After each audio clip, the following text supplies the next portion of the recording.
वल्लभ श्री हरिवंश। आज हमारे श्रीमद् भागवत का 90वां पाठ है, जिसमें कि राजा पृथु की तपस्या और परलोक गमन। श्री मैत्रेय जी कहते हैं, इस प्रकार महामनस्वी प्रजापति पृथु ने स्वयं देव अन्नादि तथा पुर ग्रामादि सर्ग की व्यवस्था करके स्थावर जंगम सभी की आजीविका का सुविधा कर दिया और तथा साधु जनोचित धर्मों का खूब पालन किया। मेरी अवस्था कुछ ढल गई है और जिसके लिए मैंने इस लोक में जन्म लिया था उस प्रजा रक्षण रूप ईश्वर आज्ञा का पालन भी हो चुका है। अंततः अब मुझे अंतिम पुरुषार्थ मोक्ष के लिए प्रयत्न करना चाहिए। यह सोचकर उन्होंने अपने विरह में रोती हुई अपनी पुत्री रूपा पृथ्वी का भार पुत्रों को सौंप दिया और सारी प्रजा को बिलखती छोड़कर वे अपनी पत्नी सहित अकेले ही तपोवन को चल दिए। वहां भी वे वानप्रस्थ आश्रम के नियम अनुसार उसी प्रकार कठोर तपस्या में लग गए जैसे पहले गृहस्थाश्रम में अखंड व्रत पूर्वक पृथ्वी को विजय करने में लगे थे। कुछ दिन तो उन्होंने कंद मूल खाकर बिताए, कुछ काल सूखे पत्ते खाकर रहे, फिर कुछ पखवाड़ों पर जल पर ही रहे और इसके बाद केवल वायु से ही निर्वाह करने लगे। वीरवर पृथु मनुवृत्ति में रहते थे। गर्मियों में उन्होंने पंचाग्नियों का सेवन किया। वर्षा ऋतु में खुले मैदान में रहकर अपने शरीर पर जल की धाराएं सहीं और जो जाड़े में गले तक जल में खड़े रहे। वे प्रतिदिन मिट्टी की बेदी पर ही शयन करते थे। उन्होंने शीतोष्णादि सब प्रकार के इन द्वंद्वों को सहा तथा वाणी और मन का संयम करके ब्रह्मचर्य का पालन करते हुए प्राणों को अपनी अधीन किया। इस प्रकार श्री कृष्ण की आराधना करने के लिए उन्होंने उत्तम तप किए। इस क्रम से उनकी तपस्या बहुत पुष्ट हो गई और इसके प्रभाव से कर कमल नष्ट हो जाने के कारण उनका चित्त सर्वदा शुद्ध हो गया। प्राणायामों के द्वारा मन और इंद्रियों के निरुद्ध हो जाने से उनका वासना जनित बंधन भी कट गया। तब भगवान सनत कुमार ने उन्हें जिस परमोत्कृष्ट अध्यात्म योगी की शिक्षा दी थी उसी के अनुसार राजा पृथु पुरुषोत्तम श्री हरि की आराधना में करने लगे। इस तरह भगवत परायण होकर श्रद्धा पूर्वक सदाचार का पालन करते हुए निरंतर साधन करने से पर ब्रह्म परमात्मा में उनकी अनन्य भक्ति हो गई। इस प्रकार भगवत उपासना से अंतःकरण शुद्ध सात्विक हो जाने पर निरंतर भगवत चिंतन के प्रभाव से प्राप्त हुई इस अनन्य भक्ति से उन्हें वैराग्य सहित ज्ञान की प्राप्ति हुई और उस तीव्र ज्ञान के द्वारा उन्होंने जीव के उपाधिभूत अहंकार को नष्ट कर दिया, जो सब प्रकार के संशय विपर्यय का आश्रय है। इसके पश्चात देहात्म बुद्धि का निवृत्ति और परमात्मा स्वरूप की श्री कृष्ण की अनुभूति होने पर अन्य सब प्रकार की सिद्धि आदि से भी उदासीन हो जाने के कारण उन्होंने उस तत्व ज्ञान के लिए भी प्रयत्न करना छोड़ दिया, जिसकी सहायता से पहले अपने जीव कोश का नाश किया था। क्योंकि जब तक साधक को योग मार्ग के द्वारा श्री कृष्ण कथामृत में अनुराग नहीं होता तब तक केवल योग साधना से उसका मोहजनित प्रमाद दूर नहीं होता, भ्रम नहीं मिटता। फिर जब अंतकाल उपस्थित हुआ तो वीरवर पृथु ने अपने चित्त को दृढ़ता पूर्वक परमात्मा में स्थिर कर ब्रह्म भाव में स्थित हो उस शरीर का अपने शरीर को त्याग दिया। उन्होंने एड़ी से गुदा के द्वार को रोककर प्राणवायु को धीरे धीरे मूलाधार से ऊपर की ओर उठाते हुए उसे क्रमशः नाभि, हृदय, वक्षस्थल, कंठ और मस्तक में स्थित किया। फिर उसे और ऊपर की ओर ले जाते हुए क्रमशः ब्रह्मरंध्र में स्थिर किया। अब उन्हें किसी प्रकार के सांसारिक भोगों की लालसा नहीं रही। फिर यथा स्थान विभाग करके प्राण वायु को समष्टि वायु में, पार्थिव शरीर को पृथ्वी में और शरीर के तेज को समष्टि तेज में लीन कर दिया। हृदय आकाश आदि देहावंचित आकाश को महाकाश में और शरीरगत रुधिरादि जलीय अंश को समष्टि जल में लीन किया। इसी प्रकार फिर पृथ्वी को जल में, जल को तेज में, तेज को वायु में, वायु को आकाश में लीन किया।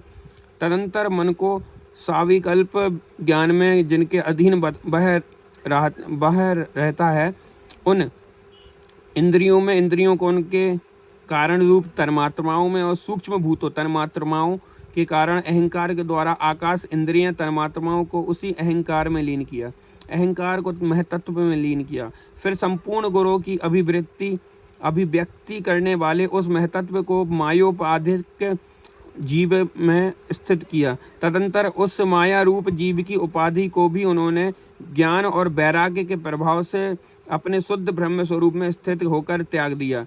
महाराज पृथु की पत्नी महारानी अर्ची भी उनके साथ वन को गई थी। वे बड़ी सुकुमारी थी, पैरों से भूमि का स्पर्श करने योग्य भी नहीं थी, फिर भी उन्होंने अपने स्वामी के व्रत और नियम आदि का पालन करते हुए उनकी खूब सेवा की और मुनि वृत्ति के अनुसार कंद मूल आदि से निर्वाह किया। इससे यद्यपि वे बहुत दुर्बल हो गई थी तो भी प्रियतम की कर स्पर्श से सम्मानित होकर उसे ही आनंद मानने के कारण उन्हें किसी प्रकार कष्ट नहीं होता था। अब पृथ्वी के स्वामी और अपने प्रियतम महाराज पृथु की देह को जीवन की चेतना आदि सभी धर्मों से रहित देख उस सती ने कुछ देर विलाप किया, फिर पर्वत के ऊपर चिता बनाकर उसे उस चिता पर रख दिया।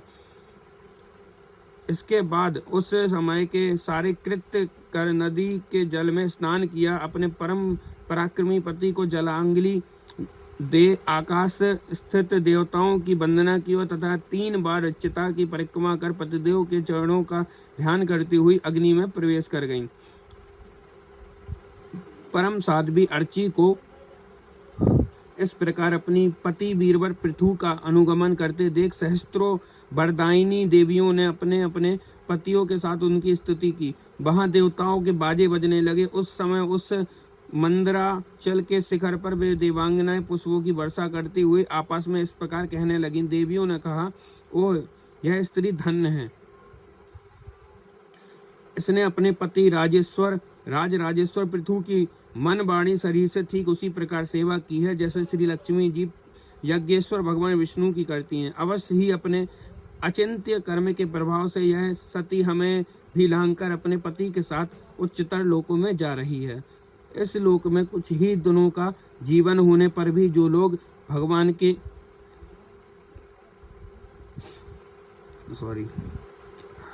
आंसू आ गए परम पद की प्राप्ति करने वाला आत्मज्ञान प्राप्त कर लेते हैं, उनके लिए संसार में कौन पदार्थ दुर्लभ है। अंततः जो पुरुष बड़ी कठिनता से भूलोक में मोक्ष का साधन स्वरूप मनुष्य शरीर पाकर भी विषयों में आसक्त रहता है, वह निश्चय ही आत्मघाती है।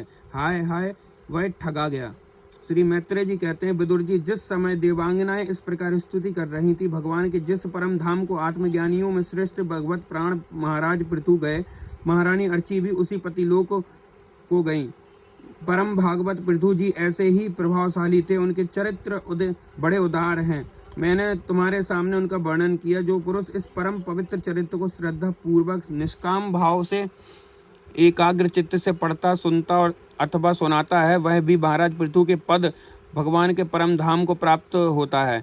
इसका सकाम भाव से पाठ करने से ब्राह्मण ब्रह्म तेज में प्राप्त करता है, क्षत्रिय पृथ्वीपति हो जाता है, वैश्य व्यापारियों में प्रधान हो जाता है और शूद्र साधुता आ जाती है। स्त्री हो अथवा पुरुष, जो कोई इसे आदर पूर्वक 3 बार सुनता है, वह संतानहीन हो तो पुत्रवान, धनहीन हो तो महाधनी, कीर्तिवान हो तो यशस्वी और मूर्ख हो तो पंडित हो जाता है। यह चरित्र मनुष्य मात्र का कल्याण करने वाला और अमंगल को दूर करने वाला है। यह धन, यश और आयु की वृद्धि करने वाला, स्वर्ग की प्राप्ति कराने वाला और कलियुग के दोषों का नाश करने वाला है। यह धर्मादि चतुर्वर्ग की प्राप्ति में भी बड़ा सहायक है। इसलिए जो लोग अर्थ, धर्म, काम, मोक्ष को भली भांति सिद्ध करना चाहते हैं, उन्हें इसका श्रद्धापूर्वक श्रवण करना चाहिए। जो राजा विजय के लिए प्रस्थान करते हैं, इसी समय उसे सुनकर जाता है, उसके आगे आकर राजा लोग उसी प्रकार भेंटें रखते हैं जैसे पृथु के सामने रखते थे। मनुष्य को चाहिए कि अन्य सब प्रकार की आसक्ति छोड़कर भगवान में विशुद्ध निष्काम भक्ति भाव रखते हुए महाराज पृथु के इस निर्मल चरित्र को सुने और सुनावे और पढ़े। विदुर जी, मैंने भगवान के महात्म्य को प्रकट करने वाला यह पवित्र चरित्र तुम्हें सुना दिया। इसमें प्रेम करने वाला पुरुष महाराज पृथु की सी गति पाता है। जो पुरुष इस पृथु चरित्र का प्रतिदिन आदर पूर्वक निष्काम भाव से श्रवण और कीर्तन करता है, उसका जिनके चरण संसार सागर को पार करने के लिए नौका के समान है, उन श्री हरि में दृढ़ अनुराग हो जाता है। श्री कृष्णाम चरण अस्तु।